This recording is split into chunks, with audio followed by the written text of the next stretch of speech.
So Marcy Botwick, our next speaker, has a master's in library science from Rutgers University and a master's in museum studies from UNM.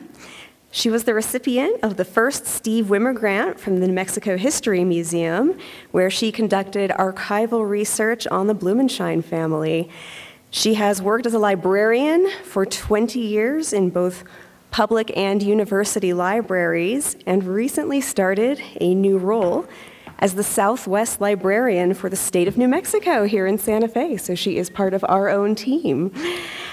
She shares a love of New Mexico with myself, and I am sure many others in this room. Thank you, Amy, for that amazing, amazing presentation. It gives me so many points of reference that I think you will hear in my presentation. So many similar themes. The idea of women's agency and their choices as the way that we consider their lives and reconsider their voices. The idea of femaleness and femininity. Also the idea of region and its influence on artistic production. The idea of building community in new places. And the idea also, which you touched upon but didn't actually go deeply into, of art as a means of income, and not just divine inspiration, and the need for women to have income so that they have the freedom to do the things they want to do. Also the idea of the Southwest as a space of healing. So, look for those points in my speech, in my talk. I also want to thank everyone for inviting me here to talk about Mary. It's an honor to be a part of this important conversation that talks about the lives and accomplishments of women artists who have long been overlooked. And I began researching Mary Green Blumenschein for just this reason. She was described in books and at the Blumenschein House Museum in Taos as a talented, award-winning painter, and yet I'd never heard of her, and I wasn't really sure about the story that they were telling about her at the museum. So to start, who is Mary Green Blumenschein? I'm guessing most of you have never heard of her. She was a woman born in 1869 in Brooklyn, and who spent most of her life in New York, Paris, and Taos. She was married to Ernest Blumenschein. She was also a Salon award-winning painter, Paris Salon. She won various awards here in the United States. And lastly, she was a wife, a daughter, and a mother. And her life was really trying to balance all of those different roles. She was born in the late Victorian era, and that's very important to who she was and her identity, and the way that that balance between family and career really impacted her in a way that I think later women were freer from. So, this first slide shows the people that were most important to her in her life, and it shows her in Taos. That's her husband Ernest and she in a publicity photo from about 1910. In the middle, you see Mary as a young woman sitting in Paris in the first apartment that she and her mother shared there. Her mother is, I don't know, embroidering or knitting. She's always seems to have something in her hands in the pictures that I have of her. And then below that, you see pictures of Mary's daughter Helen, her only living child, at about the age of 2. Those were probably taken in New York or Brooklyn, and she was the light of Mary's life. And then lastly, you see Mary over on the right. So that's up in Taos, and you can see how very well put together Mary is, and how very feminine she is in her style. She has her hat on to shade her face. She has little pumps on in that very rocky environment, which seems ill-advised. And she has a white coat. She was very feminine. She loved fashion, and that was an important part of her life. So, moving on.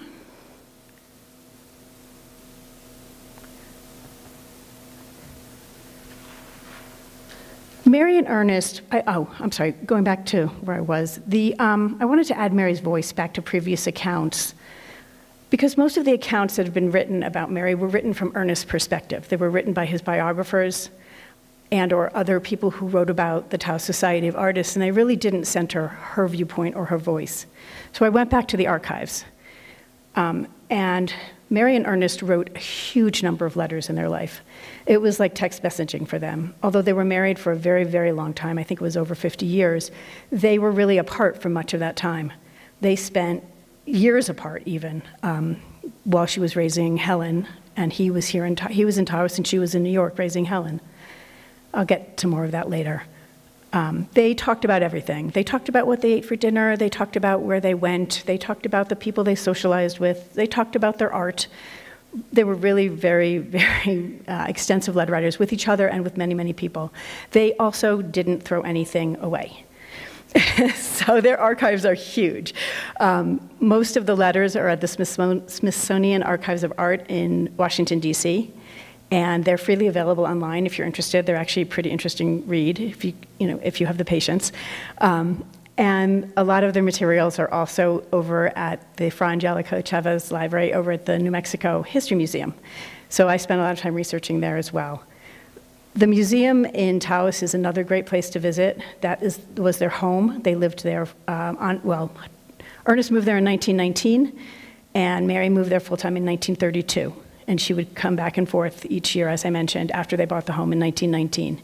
And it's a great little house museum that really shows what life was like in the early 20th century in Taos.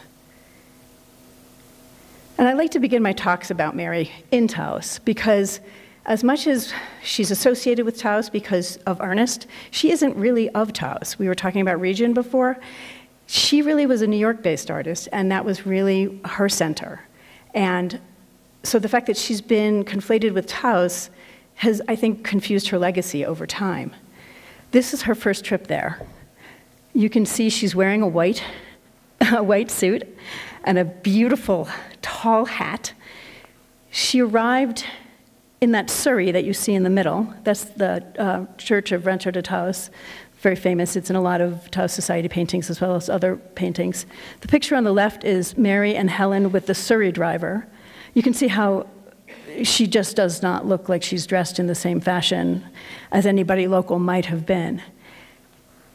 And not only was she inappropriately dressed, but she had to carry that beautiful hat and that suit over a 5-day journey to get out to Taos. I'm looking for the quote. Oh, Helen describes the trip this way. My father did not mention that after you left the railroad station at Barranca, you descend a sudden and precipitous gorge 1,000 feet deep while riding in a surrey with a fringed top, drawn by 4 horses over 25 miles of rough dirt and rocky road. This was after a 4-day and night train ride from New York City to Chicago, to Lamy, New Mexico, and then on to the Chile line to Barranca Station. And she did this all by herself with a 4-year-old, which I think took a lot of bravery for somebody who really had spent almost no time outside of a city ever in her life. It didn't last long. Mary stayed for 4 days. So after this huge trip, she literally turned around and ran back to Brooklyn to her mother. She was terrified by Taos. The given reasons were that she was terrified of a diphtheria epidemic, which was happening. She was unhappy that they were lodging in a boarding house that was way beneath her. And she was concerned that Helen wouldn't get proper nourishment because she was having trouble finding access to fresh milk or vegetables. And those were the things that were said. I suspect there were deeper reasons. I think she was threatened by the very landscape that Ernest so loved. Flannery Burke describes this kind of polarizing response to people who visit New Mexico for the first time in her book, A Land Apart. She writes that some people actively sought out the Southwest because of its differences from the eastern part of the country. Longing for an antidote to the problems that they perceived elsewhere, they saw in the Southwest a location where they could feel at home and at peace with what the future might bring. Other individuals, Burke writes, simply turned from the region as a wasteland. And that was certainly what Mary did. In comparison, this was Ernest Taos. He first visited in the late 1800s, 1898, I believe, and he had been coming back to visit Taos since 1910. That's he and Helen. She writes about that turkey, how she remembers being terrified, which I'm not sure because she was 3 or 4 at the time, but maybe she does remember. There's Ernest painting outside one of the casitas that I think he was living in. And there he is. You can see an X on him. He was a member of the local baseball team, which he loved. So he had found a place there. He had friends. He had beautiful places to paint. He had the models and everything he needed. But for Mary, as I said, it was terrifying. So how did she go from fleeing Taos in 1913 to eventually retiring there in 1932? The answer is both simple and complex. One answer, and the answer that's usually given in the biographies of Ernest, is that it's him. He forced the family to do this. But I think that's too simple. He was a very strong and sometimes abrasive personality, but when we continue to focus on him, it denies Mary the agency that she actually had in her own life and the choices that she actually made. So from the beginning, Mary and Ernest had what I would describe as a relationship of opposition. They believed in the Victorian ideal of heterosexual partnership as companionship and balance. And that was something that they openly talked about, and that's also in their letters. In fact, in one of the very first letters that I found from Mary to Ernest in 1904, before they were married, she writes about it. It's a little awkward phrasing, but this is her voice.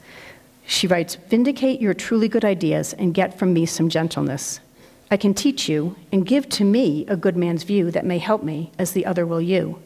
That is as beautiful as art, for it is pure love, and the right foundation for such friends as I mean we shall be."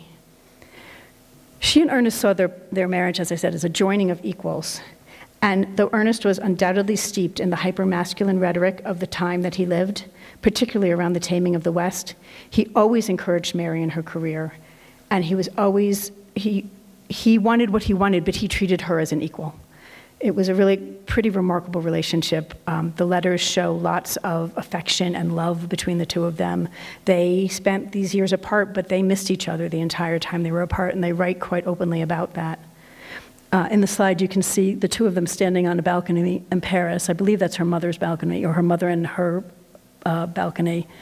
That's the the marriage announcement that her mother sent out after they were married. And to the right is a picture of the apartment that Mary and Ernest shared after they were married. And part of the reason I include that is if you see the wallpaper in the settee, that was the space that Ernest used to create one of his most famous first paintings called The German Tragedian. Above that, you can also see one of Mary's paintings.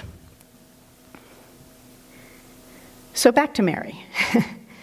Before I go there, when they met actually in 1903, Mary was the more accomplished painter. She had already won her 2 Salon Awards, and she was receiving a great deal of press both in Paris and in the United States for being an up-and-coming artist.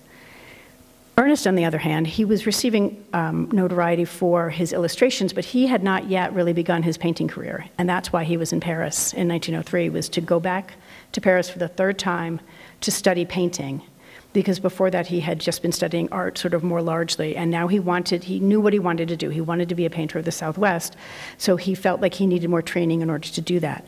Mary, in fact, helped him gain that training. She and he had joint studios once they were married, and she already had the techniques that she could teach him. So she was, in fact, instrumental in his career in all sorts of ways. But back to Mary. She began studying art in high school, and then went on to get a degree from Pratt University at their normal art school to be a teacher, but she never wanted to be a teacher. In this slide, you can see a studio portrait of her taken, I believe, late high school, and then the picture to the side of that is Mary with her friends from Pratt. The list that you see, which I just absolutely love, that is from the Pratt archives, and let me see if I can find Mary's name for you. I don't have a pointer, but that's a handwritten list of all the students that graduated in particular degrees from Pratt University at that time in 1892. And Mary's name is on that list. And then the portrait on the right is of Charles Pratt and was created by Mary when she was a student there, I believe. I have not been able to find a lot of information about it except that she painted that. And that was in a lot of their yearbooks for many of their very early years. She actually started at Pratt University like 2 years after it was founded.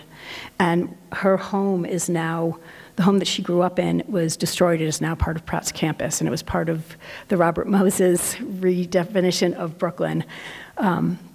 It was a row house, as I said, on Ryerson Street. Just a little side note. As I was saying, though, Mary never intended to become a teacher. So soon after she graduated, she convinced her mother to move to Paris. the art capital of the world, where you would go to get the training you needed to become an artist.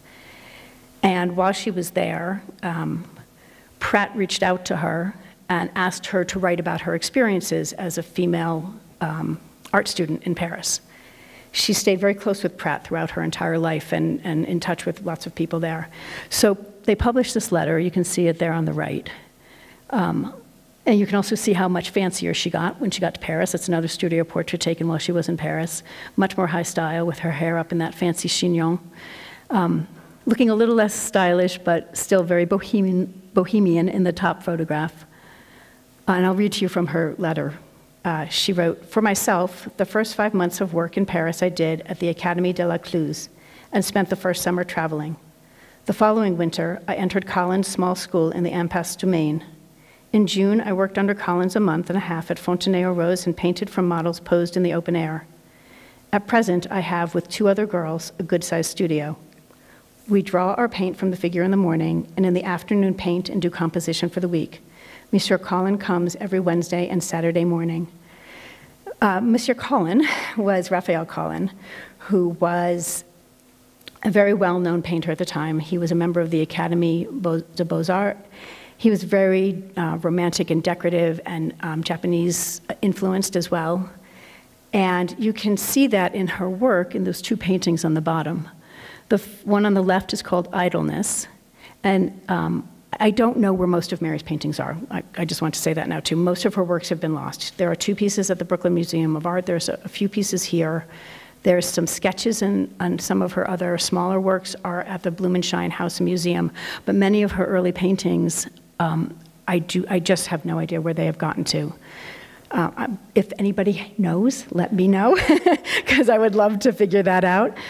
The picture on the left, Idleness, was reproduced by a magazine in the early 1900s. There were several of her works that were reproducible and that you could frame and put up in your own home. The picture on the right is a reproduction from a magazine, I believe. It's called Summer. And what's interesting about that is underneath the title of the painting, it says, "Painted in the Garden of the American Girls Club." And that's important because the French art colony was a really huge influence, or the American art colony in Paris was a really huge part of Mary's life. She met her husband, Ernest, at another event, at another popular club called the American Art Association of Paris. And the American art colony was actually a very insular group of people, particularly in the very late 1800s and into the early 1900s. And they actually kind of like fought against the idea of France as a bohemian great place to be free. And they kind of tried to constrict, particularly the women who were in their group, and sort of make sure that they stayed proper, make sure that they stayed pure. And there was a lot of concern about women's purity, particularly American women's purity. And Mary, being very Victorian, actually, she believed in that. She was not in Paris to be out partying.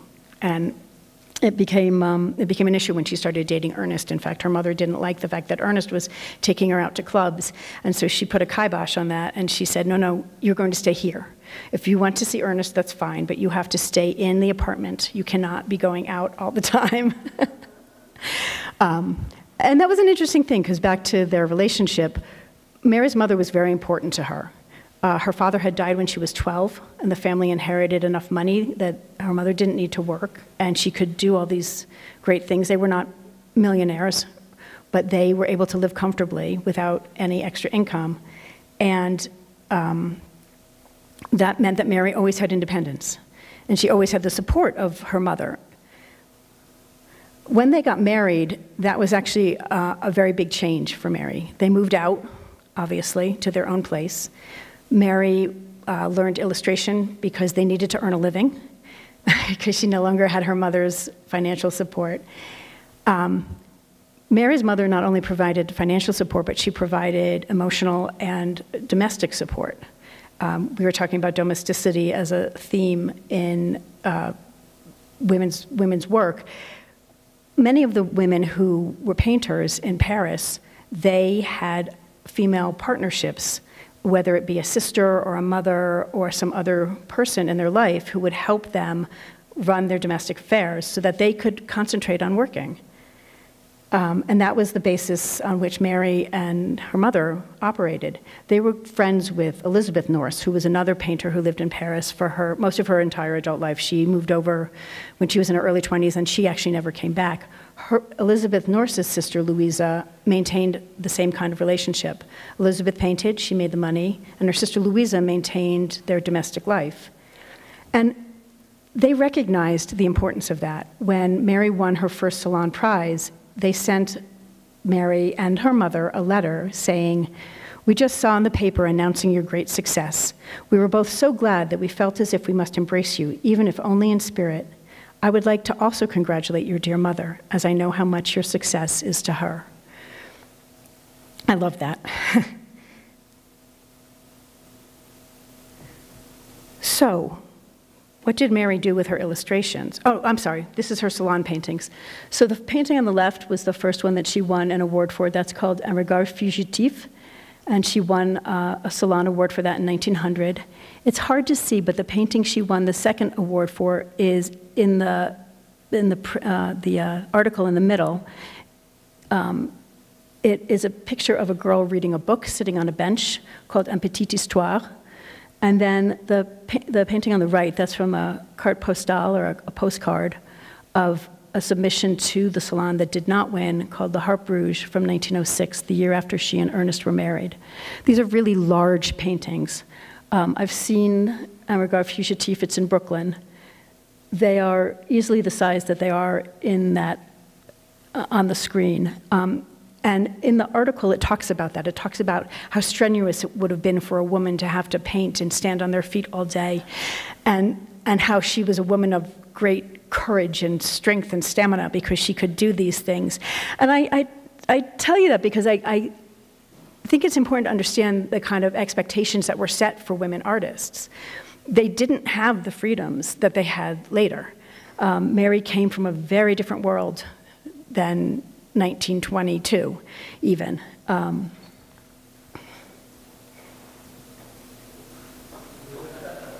So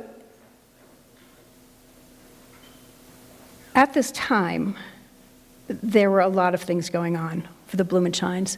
Mary got pregnant in 1907. After 2 days after birth, the baby died, which was a really, really big blow for both she and Ernest. She was already in her late 30s at that time. When she got pregnant again in 1909, they decided that they had to come back to the States because she was absolutely convinced that something had happened with the doctors in France, and that was why the baby didn't make it. So they came back to New York in 1909, all three of them. Isabel, her mother, went back to Ryerson Street, and Mary and Ernest got a joint studio and apartment in New York City, down in Greenwich Village. And Helen was born. Oh, I'm sorry, that's the letter that Louise Nourse wrote. And there's Mary's mother tatting away again. In New York, Mary took on even more illustration work. But her illustrations were actually paintings, many of them. I know this because the illustration in the middle for the book called Bambi, recently a museum in Pennsylvania just bought what was the frontispiece for that, which was printed as a frontispiece, but was a painting, and is a painting. The work on the right was from a very famous ad campaign for Woodbury soap. And you see the white box in the middle left corner of it. You could actually buy a reproduced copy of that painting for 15 cents and a self-addressed stamped envelope. So it was like, she was a fairly popular artist. People wanted her work. She was on the cover of magazines. Bambi was an international bestseller. And the piece that you see there is actually from a promotion that they did where they talked about the book and they talked about the production of the book. It was like a little pamphlet. And it talked about her. It talked about how important her artwork was to this book. Even more press followed. Whoopsie. She was also lauded for being a working mother. She was a new woman, which was an important shift in the way that women's lives were considered at the time. So the piece on the left was from Every Week magazine, and that's Mary in the bottom middle with Helen laying down on her stomach, coloring. The two pieces at the bottom were also publicity photographs taken for various magazines. In the middle is a piece from the New York Times with very important art shows of the time. Mary's piece is the bottom left, it's a portrait. And she was included in a book called Famous American Women Painters with Cecilia Beau and Mary Cassatt. So at the time, as I said, she was she was becoming very well known. But life was very, very complicated. Ernest was going back and forth to Taos for roughly a quarter or more of the year. In 1917, Mary's mother died and was getting sick and older. And in 1918 and 1919, Ernest spent most of the year in Taos. But before we move on to that, she had a few more accolades. I got lost in my time frame here. The painting on the left won an award from the National Academy of Design, where Mary was inducted in 1915. The painting in the middle is another portrait of Louisa Fletcher. And you can see a shift in Mary's style over this time. The painting from 1909, The Princess and the Frog, bears more resemblance to the work that she did in France, and in fact, she did paint that in France. The translucence of the gown, the skin, the idealized femininity of it. You see remnants of that idealized femininity in the middle picture, but less so. Louise is a person in that picture. You can get a sense of who she is, rather than idleness, where you just saw this kind of head down and this kind of coquettish figure. And then the self-portrait, which I absolutely love.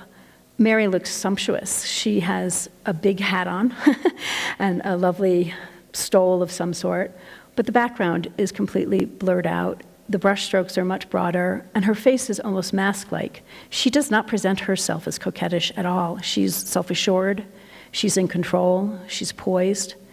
It's a very different image than the kind of images that she created of women in other places, and I find that really interesting. But as I said, their life was getting more complicated, and Ernest was trying to gain ground in his own career, meaning he needed to be out here in Taos, and she supported him in that. So in 1919, she says, okay, I'll go back. I'll go back to Taos. And she does. And they do car camping. Ernest bought a Model T Ford, which was a really big deal. Learning to drive a car at that time was not a small feat. People didn't have cars before then, so it was a new thing to learn to drive a car. And he was very, very excited. And there's a lot of letters back and forth about prepping for this trip, including some very prescriptive letters telling Mary to make sure that she brings warm sweaters and a camping suit and not to worry about hats. And some people have read those letters as kind of domineering. I read them as kind of self-protective on Ernest's part, that he really wanted this to be a success, and so he knew that Mary didn't understand and that she needed really to be, to be specified what she needed to do.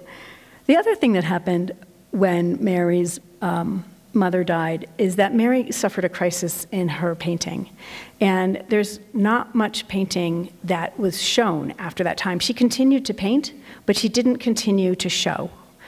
She didn't show again until like the 1930s. The painting on the left is one of her paintings from this time period. That's Helen at about age 10. And it's kind of fascinating. She's got Helen looking kind of sad and, in this garden with a book in her lap. And honestly, from the letters that I've read, that's not the little girl that Helen was. Helen was a rough and tumble tomboy. She was her whole life. She ended up loving camping and hiking and being in Taos. And the painting on the right is a painting that's here at the New Mexico Art Museum that Ernest did of his daughter Helen, wearing this little military uniform. I don't know where she got it, but they write about that in the letters as well. She loved that little uniform. And that's much more, I think, who she was. So I find it really interesting that Mary, who spent most of her time with Helen, actually maybe didn't quite get Helen the way that her father did. So, before she sets off for Taos, she writes a really poignant letter to to Ernest. She says to him in January, right after he's left to come out. So the plan was he was going to come out to Albuquerque, spend a couple months in Albuquerque while it was cold in Taos, and then he was going to go up to Taos. And she tells him in January, yes, I will come. I will visit with you. It's been 6 years since she was willing to go to Taos. So though there's no letters from that time period, I am sure there was fighting about it. And she writes to him very hesitantly in January, soon after he's left. She says, I was going to tell you before you left, in fact, was meaning to say to you the night before you left that I was to plan to join you. That is, Helen and I would join in the West at the close of the school about middle of June. Will you take good care of me? And if I cannot stay, you will not separate Helen from me? I want to be with you, not apart from you. And where you are interested, I am interested. I love you, and I wish we could all be happy and busy together. And right there in that letter was the crux of Mary's, the balance, what she had to strike, what was she going to do? It's like I said, a very poignant letter. So how was the trip? Well, she didn't love car camping. She didn't love camping. She never camped again. But she did find healing in Taos. By 1919, it was a very different community than when she first visited it in 1913. Original members from the Taos Society of Artists had their families with them there. Some lived there year-round, some were just there for the summers, but there was a much larger Anglo community. Mabel Dodge Lujan had moved there in 1917 with her network of artists and writers. And cars had opened up the town, and there were many more people coming in and out. So Taos was remote, but it was not isolated. She also began to enjoy, I think, she enjoyed that distance. It was so different than the busy life that she led raising Helen by herself in New York City. They used to joke that it was where she would come to hibernate. And she would say things like, don't talk to me, I'm gonna go hide. You take Helen camping, I'm just fine. And that's what would happen. Ernest, even that very first summer, took a second camping trip with Helen, and Mary stayed home. And she writes about being like a single lady and how free she feels and how great it is. The end of the summer, she goes back so that Helen can start school again, and Ernest buys the home that is now the museum on Ladue Street. And Mary is supportive of him buying the home, but she's not supportive of his idea that Helen and she are going to move there full time. And she writes to him in that fall, right after he's bought the home, I appreciate the regret with which you leave Taos. Ville d'amour, she calls it, with its nature and lack of responsibility. But Helen and I get a lot out of the East. You will find her much improved, I think. The change, the training of her mind, and the food do much for her. One realizes it more each year, and that, added to her life in Taos, will be quite wonderful. And that's what happened. They would go back and forth. They lived bi-coastally. Some years they would even go back and forth twice, with Mary staying in there for the summer, Helen and Ernest going off camping. And this continued until 1929, when Helen graduated from high school. Then Mary and Helen actually went to Europe for 2.5 years, because Helen was, in fact, an artist, and she wanted to train in the same way that her parents had, so she went to the Académie Julienne. And Mary went with her, as Isabel had gone with Mary. Ernest visited them once during that time, but you can imagine the numbers of letters. This was actually not a very happy time in the marriage. Ernest missed them terribly. He was very unhappy that they were gone. But Mary was able to do this because of the inheritance she had received from her mother. That inheritance was never shared with Ernest. It may have contributed to their ability to buy the house, but when she was elderly, she writes a letter to Helen telling her that you're going to receive this inheritance. The principle is all intact. And if you need to share it to take care of your father, if I'm gone, please do so, but don't give it to him. Which I thought was really interesting. And it also gets back to the idea of income and the importance of income for women artists. I think one of the other reasons Mary didn't show as much after she got the inheritance was she didn't need to. She was 46 years old at that point. She had had a career, and I think she saw this as a break, and that she would go back, not really realizing that once you've lost your momentum, that couldn't happen. But she also just didn't simply need to. So what did Mary, the other thing Mary did was she went back to school. in 1922, when Helen was in, I want to say, 4th grade, she went back to Pratt and she got a degree in jewelry making. She called it hammersmithing. And there's some of her jewelry, as well as some of the paintings from those later periods of time. Very, again, very different than the grand salon works. I think she also didn't have time to do a big, huge piece. She didn't have a studio space. She and Helen were living in apartments in New York City. So she just really had to take that break, and she chose her daughter for that time period. So the last 2 paintings that she did receive, whoopsie.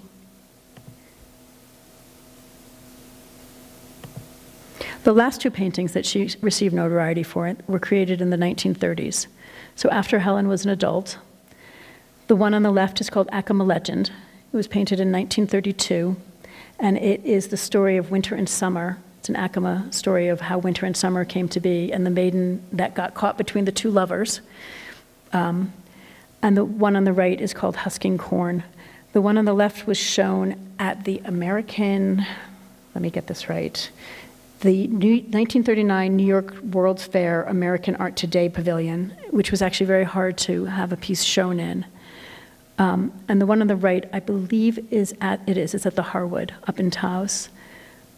These works did not sell, but she was very proud of them. And you can see, again, a very different style. You can see the influence of Taos finally in her work. Mary finally moved to Taos in 1932. She was 62. She never learned to drive. She always remained very attached to, she was described in one of her obituaries as wearing a little locket around her neck on a velvet string.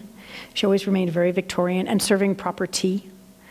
And she always remained very creative. That was the other thing about her that people would remark on, was how she was dedicated to being an artist. So what do we draw from this? That Mary was like all of us. She was a complicated person, and she responded to life in real time. She pursued a career as an artist before careers for women were common or commonly accepted. And her focus on idealized femininity in her early work, I think, was decidedly old-fashioned, and I think that was another factor in what eventually made her change her course. The world was turning. The Armory Show in 1913 had changed people's interests, and modernists and flattening perspectives were just more popular, and her work was not. But she remained an artist to the end, and someone whose life I think is very interesting in this region and for the kinds of choices that she was able to make. Thanks, everyone.